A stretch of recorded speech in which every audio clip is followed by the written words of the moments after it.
Is it hot in here? It is now, brother.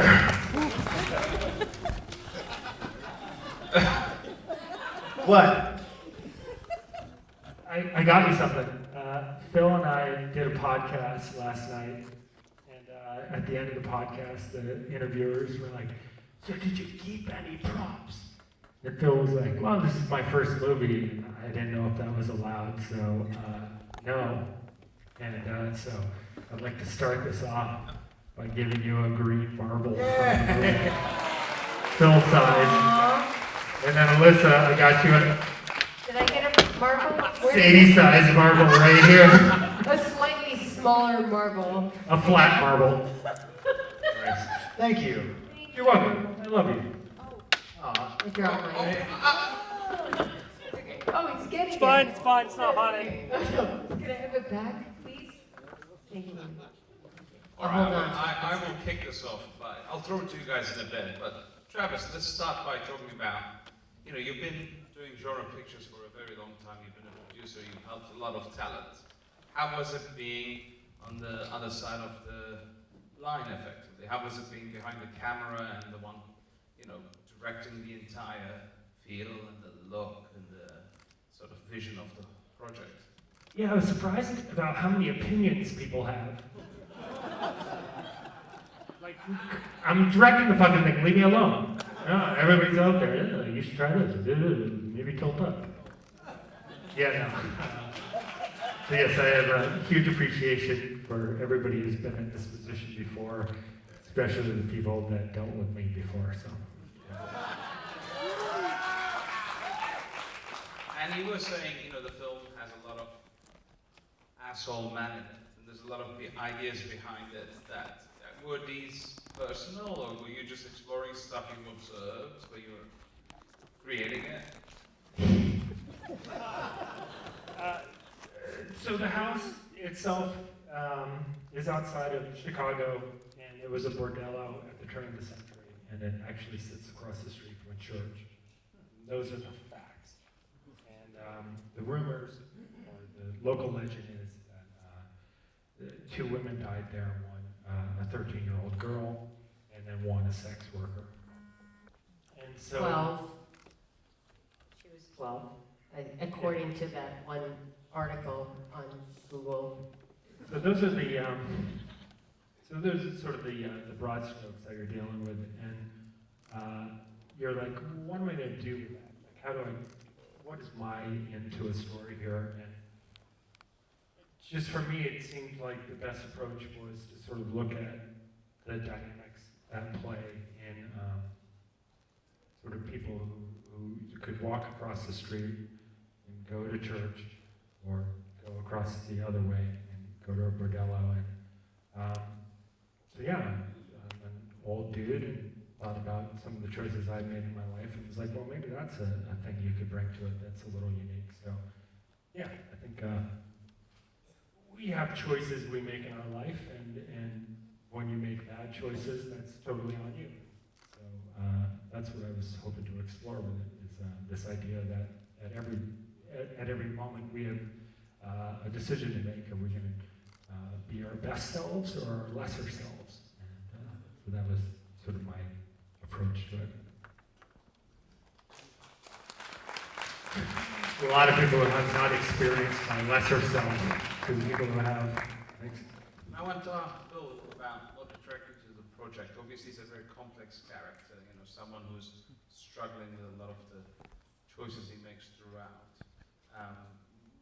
Was it the script, or had you met Travis before and you wanted to work with him? The basic story is I got asked to do a movie. I get asked to do movies all the time, and I liberally say no for a myriad of different reasons. This one really didn't give me a good reason to say no. MPI approached me. At the same time, Mark Maron was emailing me saying that Bobcat Goldthwait needed me for some movie thing. And I was like, yeah, give him my number, that's fine. But it wound up being the same project. They were just trying to get my number. Bobcat directed me in a couple episodes of Maron once upon a time, and that's how I got recommended. Greg from MPI was like, well, great, how do we get hold of Phil? He sent Mark Maron after me. Also, I had a friend of a friend, Nicole, who worked in the MPI offices, who was like, I know Phil. They got a hold of me, and I was like, yeah, send me the script. You know, it sounds great. Saw Travis's name, Googled Travis, Udarowski's Dune, Starry Eyes, We Are Still Here. You know, those are the three things that I already seen, and he had obviously his name attached to, you know, a dozen other projects that I immediately started to watch. But I saw Udarowski's Dune, and I was in. They told me Steve Albini was doing the score, I was in. It's very Chicago, the entire premise of the movie. It's set in Chicago, it's a true story based in Chicago, and I was flattered. They were like, oh, we need a Chicago guy for it, and I was just flattered that they chose me. I was just lucky that I read the script, and I was like, oh, it's good too, so all right, it checked all the boxes, and I was in. There was just a million reasons, and not a single one to say no to. And your performance was really amazing. Super bad at taking compliments, but thank you very much. Thank you. Maybe we can change that tonight. Elissa, I want to ask you, you worked with Travis before and We Are Still Here. I have. Please compliment me. Enjoying compliments. Yeah, we've done a couple together, and every time I'm usually doing creature work, and I'm being creepy, which I'm good at. I'm a creepy individual. If you've met me, you know. And with this one, did he just say, hey, I need you to come and be creepy, or did he send you a script? No, he this is sent the me one the I really script. love. Yeah, he sent me, actually, I think it was the first one cast in this one. I'm pretty sure, right? Yeah. Yeah, it was my first time up to bat, and I wanted to have some people on my team I knew. Yeah. I was like, Right. hey, will you come here? And she was like, look, man, I am doing bigger roles than this. I've moved Well, on. And I was like, my face isn't usually covered anymore. I was like, you know, like now people see my face, which is cool. Like, you know, like, hey, I'm here. But I like doing the creepy stuff too. It's just, I was just kind of, yeah. I didn't know if I wanted to do it again. And then I read the script, and I was like, well, this is like super creepy. And I get to be the creepiest, you know? And it's like, it's good to be creepy in life. You guys, just embrace your creepy. Get weird. No, but I mean, it was. I'm here. I live here, and we make movies everywhere. But this was a Chicago movie, and to be able to bring in somebody that I knew and had worked with a bunch, and just was like, this is going to be good.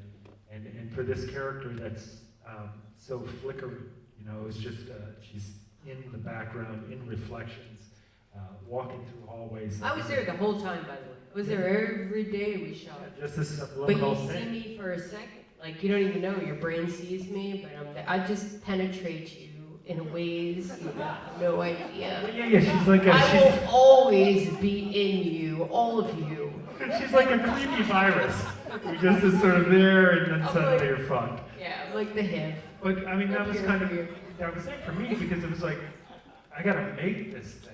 Like every day I need to be there. I need to be shooting fucking Phil Brooks. I need to be corralling all this, and to know that there was this, my friend who's a fucking awesome weirdo in the background lurching around was very reassuring. So thank you so much for suffering through that. Oh, it was great. So it was a little tough, not gonna lie, on this one.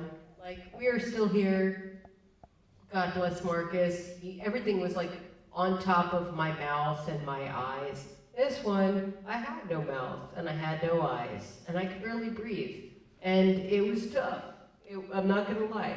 I'm not trying to sound like a pussy, but it was pretty tough, you guys. I couldn't see and I couldn't breathe. But I did what I could, you know, and I was there every day, and I muscled it out, and then like 90% of it is just like knowing it's gonna be cool. Like, you're gonna see this someday, it's gonna be cool. You put yourself in it, it will be cool. It will be cool, and It's it was. definitely cool. This was cool. Am I right? So Travis, one of the things I love about this film is your use of practical effects. Can we talk a little bit about that? Did you always set up with the intention of having some very old school stuff? Because what Martin and the guys did, it's just phenomenal, and how you just blended in with the VFX to create this incredible, not only scares but also gross out moments. Yeah, I think like there's nothing wrong with visual effects, and there's a couple in this movie and they're great, but if you're gonna play punk rock, like you need somebody on the guitar, banging on it. And Dan Martin, who's worked with Ben Wheatley and Richard Stanley, did Color Out of Space that played here. He did Lords of Chaos. To have somebody who's there who's like, it's not a question. Day of, we're all gonna be sitting around, we're gonna be in this room, we're gonna watch this thing happen, and here's how it's gonna happen. Like, that's presence. That is a guy plugging into an amp and being like, that's what we need on this. This is a small movie, and we can't leave things to chance. You know, we can't speculate, oh, it'll be cool eventually. Like, it needs to be fucking awesome in the room for the people who can fit in that tiny room. And so I'm eternally grateful to him. And I think to the same, on the same level is the production design and art department team, Courtney and Hillary Anduar, who are from LA and have worked on a ton of shit and are doing the new movie, the guy who did... I don't know. They're not here, though. Yeah. Are they here? They did Bloodline, that's coming out. They just did I don't know. Anyways, they're fantastic. And Amazing. when you have people who are there who have good taste, and you can make sure that every frame that you're looking at through the camera has some artistic merit and some thematic intention, like that's what you want to do on a small budget movie. So I feel super grateful that we were able to bring both Dan and those guys in. So I'm going to throw it open to you guys to see what questions there are in the audience. There's one right there in the middle. Was there a moment either reading the script or maybe on set when you felt like you really understood the character, you were like in sync with it? I think I got it right away. Because normally you watch movies and the formula is first person you see, that's the hero. So I think this movie is different. It's interesting because I'm the first guy you see, and the idea was to be charming to get you all to like me. And then halfway through the movie, based on your moral compass, I think you can either decide whether Don sucks or Don's just it's, or whatever. He'll make it right, I just tried to be as subtle as I possibly could, but it's weird because I watch it and I don't even look like myself to myself. Like it's pretty strange. But I could definitely, I think I identified with the character as much as Travis did, because I think everybody at some point in their life has done something not so nice to somebody else. But it's how you react to that, and it's how other people react to that, and you can either continue to be not so nice, or you can kind of course correct and figure it out. No, keep going. Why do you keep dropping? He just gave you that. Oh yeah, yeah. Thanks. I'm out of words, but we have your presence back.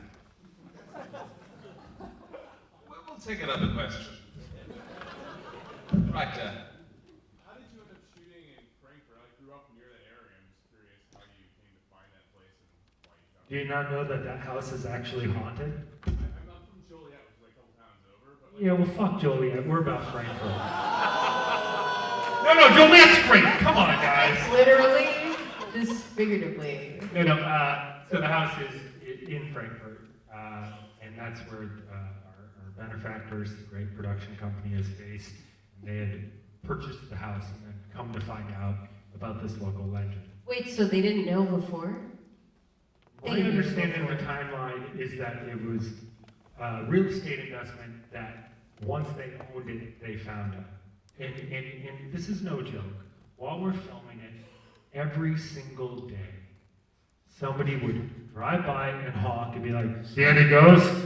Or walk up onto the porch and be like, my uncle used to live here. That place is haunted. I think Ready to go?" there was one day we were in the middle of shooting and somebody was like walking into the shot and was like, "Hey guys, what are you doing?" What's going on here? So like within that area, everybody was just like, yes, that's the haunted house. Like you'd say that's the 7-Eleven on the fucking corner of or whatever. And we were just like, oh. And it's funny because like I knew that going in. I was like, yeah, we're gonna make a movie in an actual haunted house. It'd be great. I'm gonna write this script, it's gonna go in the house, we're gonna do some new shit. Pre-production, arrived, put my bags away, walked across the street into the house and was like, what's up? Making a haunted. And like it was just like, don't go. You don't belong here. And like the house was legitimate. Where over the course of that night I was like, oh, we're fucked. Like I'm fucked. Like, somebody's gonna die. Like shouldn't be here. This is a terrible idea. And who am I to clack away on a laptop in Los Angeles? Fucking haunted house, Frankfurt, Illinois. And we got through it. But so like why Frankfurt is because like it's legit there. The house stands there. You walk into the house, and depending on what time of day it is, and depending on what your energy is, you're either going to get some pushback or it's going to be fun. And at least that was our experience. So. Well, I felt embraced there. He's Except a it got creepy motherfucker, really, so- really cold every time I entered a room. So I was like, why is it so cold in here? Why am I so cold? And then it would get warm again. Like, you're welcome here, but don't fuck up. And, you know, just on the same subject, did owning the location, like having absolute ownership over it, help the shoot, or were you like bound by, you know, did the NPI say, do not harm a single floorboard? They just didn't want us to make the place look bad. So They were kind of like, hey, take it easy, but we're like, yeah. yeah, it was there was like yeah, I'm sure some of you have made movies. Often when you shoot on location, you are so careful. You're laying down protective boards and wrapping everything to make sure that you don't leave a tiny ding. We were super fortunate on this one that in between shots, I could literally pick up a sledgehammer and smash through walls and be like, "That's the way it's supposed to be." They were like, "Fine." Yeah. So unique, and if you ever get a chance to shoot in a house you own, you will do a lot of fucked up shit that is not in the script. We'll take another one. It's right there. I have a two-part question. Phil, you look a little at home wiping that Chick-fil-A hammer and burying your body. Is that your first time? And number two, that T-shirt can was bullshit. All the people here shot directly to you. He doesn't even, I could tell, he didn't even know I caught I that think I t-shirt. might know that guy. Oh no, that might be my husband. Look, a director and an actor develop a bond that carries on through years. So to answer the second part of your question, yeah, it was totally bullshit that he shot the t-shirt right at me. That was Well, it's not the weird. first time I fucked up a shot of you, dude, so. Okay. Right there. How the hell did you get Albini? Right? That's the best How question. cool is And that? I think this festival and this audience, like, I don't think anybody outside of this room would appreciate how insane it is that Steve Yes. Albini. Fucking awesome. Yeah, above everything. Travis, you're great. Uderowski's Dune, thumbs up. But when I was told Steve Albini was doing the score, I literally did a double take and I went, wait, what? How'd you get Steve? All he does is play poker now. What do you got on him? And yeah, it's beautiful. One of the better parts of the movie, I think. It just fits and it's brilliant. Yeah, I don't think I got Steve. Steve That decided to come and get us. So. Really? He's. No, I mean, it's a Chicago movie. It's set there, and we were trying to make sure it had the DNA of that place. And I mean, I've been talking about this recently. So, like, while I was writing it, I was like having some problems dealing with that difference between being a creative and dealing with people who have a different vision. And I thought back to a guy I was in a band with who was such a fucking asshole, who was like, no, play it as a B flat. I was like, shit, B flat. And I thought about him, and I thought about how true he was to his own artistic vision, and even though it was difficult, the end result was something like was 100% him and true. And as I was going through that, I remembered he used to play Big Black on his tape deck in the Saab as we were driving around New England. And I was like, oh man, that's really great. I was like, Big Black, we should fucking throw some Big Black in this movie as an homage to this guy. And I was thinking about Bad Penny, and I was thinking about the lyrics of that, and I was like, that's basically Don Coke. Like, that's him, in a nutshell. Like, you should have known what a liar I am. It's your fault. I was like, oh man, that's great. So I put it in the end of the script as this sort of like thing that'll never happen. And the more time that went by, I was like, no, I mean, it will totally happen. Actually, it should happen. Actually, I should send Steve an email and say, you should compose the whole score.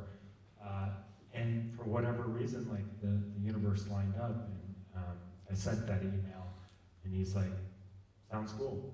And it's the same thing with Phil, where it's like, there's no reason, like, it's one thing if this big thing with a fucking caravan of donkeys carrying bags of money comes traipsing into your town and is like, you should do this movie. And you're like, listen to all that gold jingling. Maybe I should pay attention. The other thing when a fucking idiot sends you an email and it's like, you should do this movie. I swear there'll be money here. And so with Phil and Steve, like the fact that they responded to the idea enough to read the script, enough to say yes, enough to like create this really vibrant work, like is a fucking miracle. And thank you.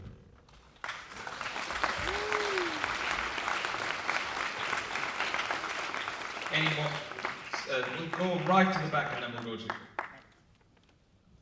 Right. Travis, I was curious, did you see the house as being sort of an extension of like a man's, obviously in the past it was an extension of a man's vice, but did you see it literally as sort of like the personification of, because the house oozes, it, for lack of a better word, it ejaculates. When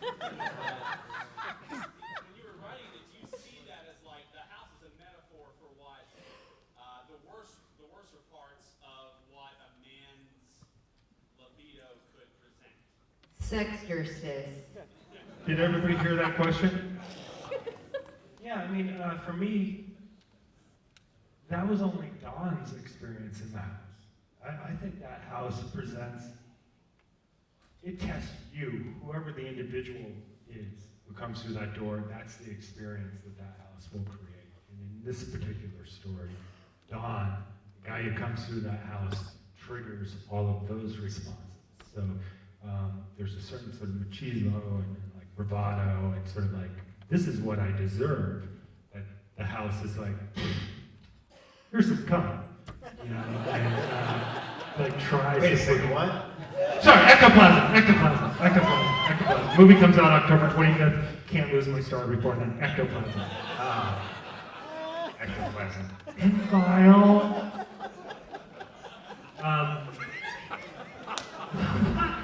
Somebody else, when we walked into the house with a different sort of personality, would have had a different experience there. And I think, I mean, you know, when Liz walks into that house, her experience in the space and her, the Sarah that she meets is completely different than the house and the Sarah that Dawn meets. So it's not like that house is fully defined as like, this is the house that drips stuff. Like it'll dial into whatever your vice, whatever your weakness is, and say, you gonna give into that, or are you gonna act right? We'll go there and then. Phil, just a question. I really liked your acting. That was amazing. You look like another person. And anything else in the works? Because I don't know. I'm waiting for the next thing. No press. Did everybody hear him? He said I was a really good actor, and Hey guys, hire Phil. Seriously, he's awesome. I would hire him if I had money. you can just hire me and you can just pay me with your creepiness. Totally. All right. I'll just be there to creep. So over like last year when we were shooting this, just previous to me shooting this, I did the Saska Twins Rabbit remake, which which is really fucked up. That'll be out in well, I know when it's coming out, but I'm not allowed to tell anybody. I'll just say next year. And I'm currently saying no to stuff because I think I'm spoiled now because this was my first lead and Saska's, two awesome horror movies surrounded by super talented people that, in my opinion, made me look way better than I really am. So I'm waiting for that next thing to come along that is not only as quality as these two things that I've done. I think the Saskas had one rule on set, and it was no assholes. And I remember saying that to you, maybe day 2. I was like, oh, this is really great. Everybody just shows up, and everybody is really good at what they do because they really love what they do. So, donkeys bringing me a lot of money sounds like a great idea, but if that means I would have to sacrifice quality of people I work with and quality of script and story and all that, I'd rather just say no. So, don't have anything currently to answer your question, but I'm reading a few scripts, and also not to put pressure on this guy, but he's one of those guys who's like, I hope I work with you and make lots of movies with you, so holding you to that. And same with the Saskas. I just think if it ain't broke, don't break it. I will gladly come back and work with you. And while we're in Los Angeles, because I know there's some agents in this room, he's fucking Hello, awesome. agents. He's amazing to work with, and Elissa is amazing to work with, and so whatever in your head, whatever level you think you're at, just reach out and just say, hey, here's a thing that I think you might be good for. And even if it doesn't work out, they're great, and they're worth reaching out to, so please. Aw. I think this is the last question right there. I just wanted to really compliment you guys because I think in this day and age, Eileen Dietz from The Exorcist, chilling right there, one of my dear friends. What up? in this day and age, it's really hard to be unique with special effects and FX and all that stuff. And I thought during this movie there were things I had never seen before.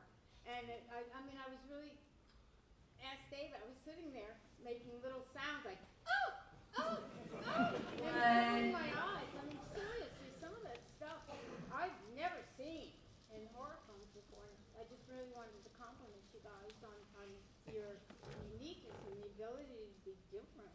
And only the second thing is, how many takes did you take pounding the wall? I mean, how many? Did you plaster it up again and then pound it again, or did you just do one take? Travis Degato, is that how you pronounce his last name? Degato, yeah. He took it hard, that one. He took a lot of that hit that you're emulating right now was difficult for him, I believe, right? There was it was rubber and it's supposed to be soft, but he took quite a few. Yeah, we were fortunate to shoot in a house we owned, and the house looked awesome. So a lot of our production design budget went into building fake walls so that we could reset gags like that. But surprisingly, asking an actor to smash a wall, yeah, so we were prepared to do that. We did it a couple times. I really did do drywall work too. Still could work on your house. I was not as bad at it as Don was, so but it didn't matter because we were just gonna smash it. But yeah, so that was basically it. It was a lot of the design and the engineering of the movie was saying, okay, well You guys can all find a second job being plasterers. Yeah, like the Right? world's worst construction guys. Yeah, if you guys need some work done on your house. What up, Home Depot? That wall doesn't have enough Yeah. cum in it. Wait, what? I'm confused on our marketing right now. Be honest. You told me when I was in the shower, you said ectoplasm. That scene was ectoplasm, but some of the other scenes, other stuff. Okay. I don't know. We're gonna work together again, right? And on that note, when's the film out? October 25th. So you guys have 2.5 weeks to tell every single person you know who has a bank account to rent it, buy it. If you like it, get on Twitter. If you hate it, that's fine. We'll send Phil to your house. It'll be fun. Yeah, make sure you talk about it. Make sure you go to your socials and share online. And a huge round of applause for Team Young. And for you guys, thank you so much for coming out. People we know, people we don't know. Really appreciate it. We're gonna get a drink. Some of us.